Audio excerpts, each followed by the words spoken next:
Something about that question keeps echoing. There was a man, something about iron, through the head, and he lived.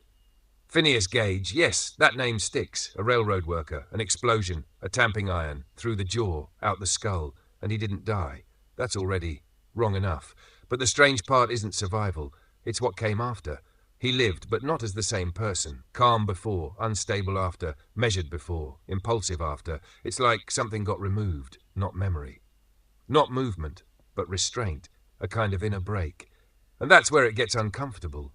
Because if a piece of tissue disappears and patience disappears with it, then what exactly was patience made of? There's something here. This isn't just a story, it was documented. John Martin Harlow wrote it down, and later the skull was studied again. Modern reconstruction, so no, not a myth, but still, not clean, not simple, because it wasn't just character changed, but everything else intact. That feels too neat.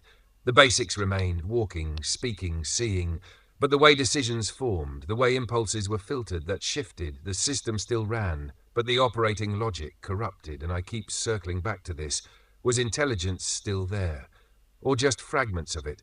Maybe the hardware worked, but the way it was used broke, like a computer that boots but keeps making bad choices, and that opens a bigger crack. If personality bends when the brain bends, then what is personality really? And then other cases start piling up. Henry Mollison, memory gone, no new past forming, living inside a loop, always just waking up. Clive Waring, 10 seconds of self, then reset, but still able to play piano. So memory isn't everything, skill isn't everything.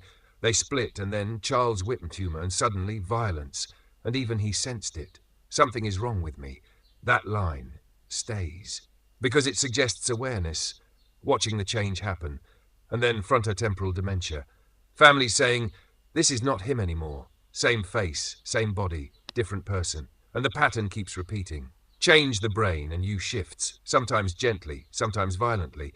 And then the thought creeps in. Maybe it doesn't need a tumour. Maybe it's always happening, just slower, micro changes. Experience shaping circuits, near death. People come back different, less fear or more. Different priorities, trauma, tighten something, love, loosen something, every event a small rewiring. And if that's true, then identity isn't fixed, it's drifting, but not fully fluid. Because something resists, some traits stay, some patterns repeat. There's a structure underneath, like water, but inside a riverbed.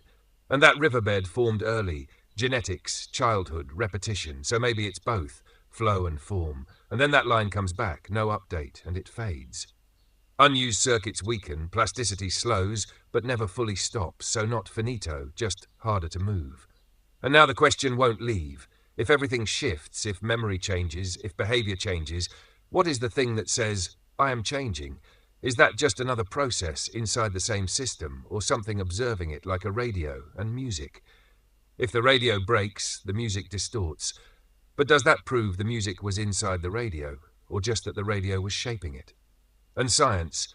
Science seems confident about the hardware, less confident about the signal, and that gap, that small, uncomfortable gap, that's where the thought lingers, not resolved, just circling.